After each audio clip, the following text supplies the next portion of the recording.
Subiré al cielo, le pondré gatillo a la luna y desde arriba fusilaré al mundo, suavemente, para que esto cambie de una vez.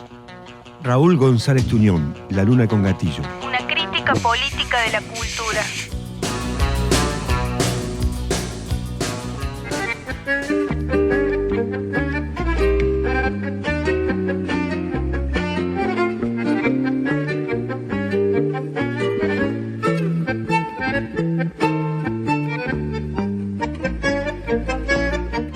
La idea del libro fue de Enrique, que me invitó a mí, éramos muy jóvenes en el 97, a tomar un café en San Juan y Boedo, y me propuso trabajar sobre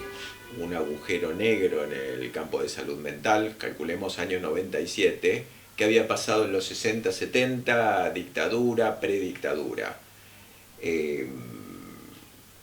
Ahí nos pusimos a trabajar, estimábamos que íbamos a estar 2 años y no 10, pero empezamos a hacer entrevistas, a revisar archivos, hemeroteca, biblioteca, nos daban, y ese fue todo un contexto que hay que calcular que fue en el medio de los 90, donde parecía que la historia se había acabado y que no había que ir para atrás, que había que ir para adelante, supuestamente, que tiene que ver con todo el contexto de la idea de utopía, digamos, de la revista de psicoanálisis, sociedad y cultura. Ese fue todo un contexto donde trabajamos hasta publicar los 2 tomos 2004-2005. Los publicamos en ese momento y la verdad no había investigaciones que concentraran lo que concentramos, que es desde cómo se arma el campo de salud mental, el 57, que fechamos esto con Enrique porque se producen 3 hechos: se crea el Instituto Nacional de Salud Mental, se crean en la Universidad de Buenos Aires las carreras que dan todo el campo de salud mental, que son sobre todo psicología, ciencias de la educación, antropología y sociología, y a fines del 56, pero empieza todo lo que fue la experiencia del Lanús. Mauricio Goldenberg gana por concurso esto. A partir de ese momento, que ya había empezado en otros lugares del mundo antes, se va armando todo lo que es el campo de salud mental, va creciendo durante los 60, va creciendo aún más a principios de los 70, y qué huellas produce la última dictadura, no solo en nuestra sociedad, sino específicamente en el campo de salud mental. Esto se trata todo este libro, que en general yo había estudiado en los 80 psicología, no era una temática, había hecho una residencia de salud mental, había un montón de cosas que yo desconocía, que la fui viendo mientras investigábamos. El libro circuló y quedamos sin un solo ejemplar, digamos. Y empezamos a pensar durante estos años la idea de volver a trabajar. Fundamentalmente el cambio más fuerte, nosotros habíamos hecho todo un trabajo con el listado de trabajadores de salud mental desaparecidos, hay todo un listado, que en esta edición se duplicó. Hicimos todo un trabajo en los últimos años de revisar distintas fuentes, bases de datos, y encontramos que son casi 400 entre trabajadores de salud mental y estudiantes desaparecidos. Además, bueno, el libro tiene cierta actualización, pero sigue siendo un libro que va sobre un punto que en el campo de salud mental sigue estando, digamos, no se conoce demasiado, que es qué sucedió en los 60, 70, última dictadura. Pero para aquellos que no conocen el libro, son 2 tomos, lee alrededor de 1000 páginas, o sea 500 páginas cada tomo, que, como muy bien dijo Alejandro, fue una ardua investigación, donde lo fundamental o el origen inicial del libro era cómo recuperar una época en la cual se la asocia fundamentalmente con la violencia. Si bien obviamente toda la década de los 60, de los 70 fundamentalmente, no solamente aquí sino en el resto del mundo, está ligado a perspectivas revolucionarias y de lucha de cambio, es decir, todas estas perspectivas revolucionarias en todos los ámbitos, desde tratar de modificar el conjunto de la sociedad hasta tratar de modificar las relaciones entre los seres humanos, el feminismo, las cuestiones en relación a movimiento gay, etcétera, etcétera. Es decir, el arte, la literatura, generó toda una situación de un humus, por decirlo así, de creatividad muy importante que llevó, y ahí sí, para referirnos a nuestro campo específico, que prácticamente la mayoría de las prácticas que hoy se ejercen fueron creadas en esta época. Trabajo en familia, en grupo, con niños, psicodrama, hospitales de día, hospitales de noche, etcétera, etcétera. El libro toma dos ejes, que son el título del libro, que es Psicoanálisis y Salud Mental. Psicoanálisis se dan rupturas importantes, a partir del cual permite al psicoanálisis recuperar toda una perspectiva de izquierda de los años 20, 30, para dar cuenta de ciertas cuestiones y ciertas prácticas psicoanalíticas que permiten pensar hoy, es decir, cómo, es decir, tratar de trabajarlas en relación a la nueva realidad que hoy se nos plantea. Pero también, y esto es fundamental, se crea un campo, que es el campo de la salud mental, no solamente aquí, sino en el mundo, a partir de un hecho fundamental. Es decir, después de la Segunda Guerra Mundial, había que la mitad de las camas de internación eran psiquiátricas,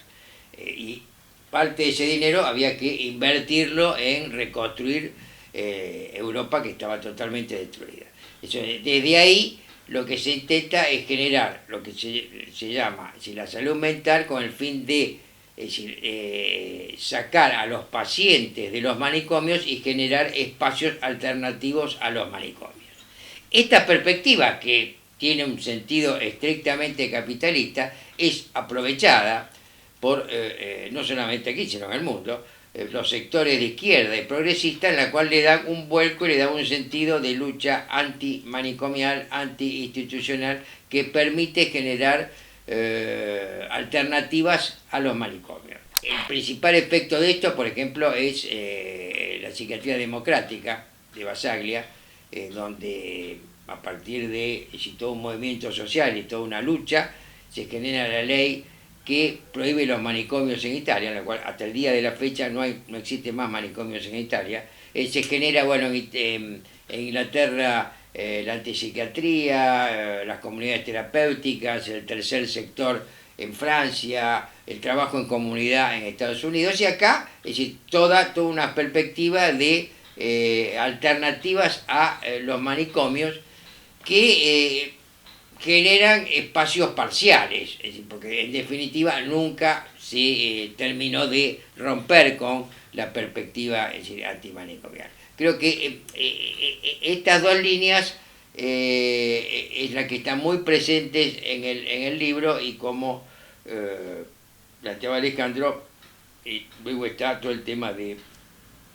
a partir del año 76, la dictadura, es decir,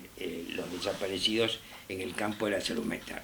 que nosotros tomamos como línea de trabajo para dar cuenta de esta lista de asesinados y desaparecidos en el campo de salud mental. Digo asesinados porque nosotros en esta nueva edición incluimos, es decir, a todos los asesinados por la AAA del año 73 hasta el 76, hasta el inicio de la dictadura. Nosotros tomamos como línea, es lo que se llamó la Coordinadora de Trabajadores de Salud Mental, que se crea como una lucha teórica, gremial y política, a partir de psiquiatras, psicoanalistas, psicólogos, asistentes sociales y psicopedagogos. A partir de estas profesionales y estudiantes de esta carrera, generamos, es decir, esta lista. Desde ciertos sectores, especial obviamente de la derecha, se plantea una memoria completa. Es decir, esta memoria completa, lo que en realidad se constituye es un negacionismo de lo que fue la represión de la dictadura militar. ¿Qué quiero decir negacionismo? La dictadura militar se implementa a partir de 340 campos de concentración.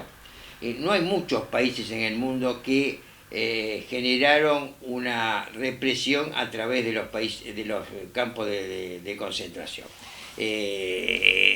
Porque esto implica una metodología, esto implica una sistematicidad, esto implica un montón de cuestiones cuyo objetivo era intentar desaparecer toda una perspectiva dentro de una generación. Creo que esto es muy importante porque todavía hoy se habla con el eufemismo de centros de detención clandestinos, en vez de decir lo que fueron centros de concentración y exterminio. A mí me parece que hay algo que además tiene que ver para un público más general, que nosotros tomamos en relación a los efectos de la muerte y de lo que implican los más de 340 campos de concentración, los casi 400 entre estudiantes y trabajadores de salud mental desaparecidos.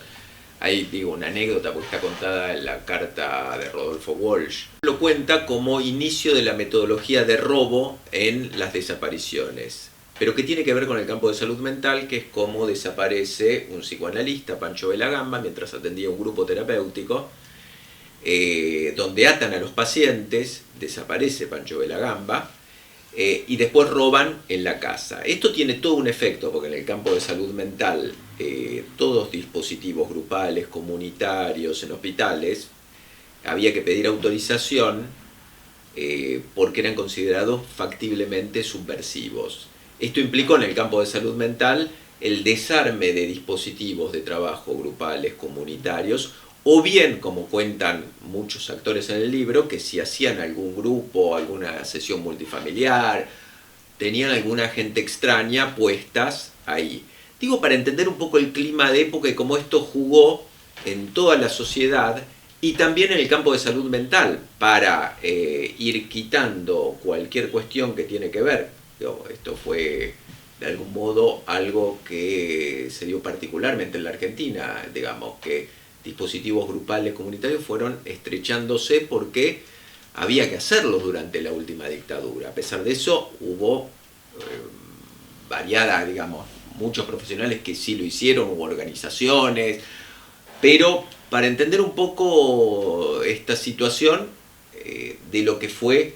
el clima de trabajo y cómo, por eso la tercera parte del libro, que está en el segundo tomo, le pusimos el fin de la salud mental, que es la época que describimos, digamos, de todo lo que fue 76-83.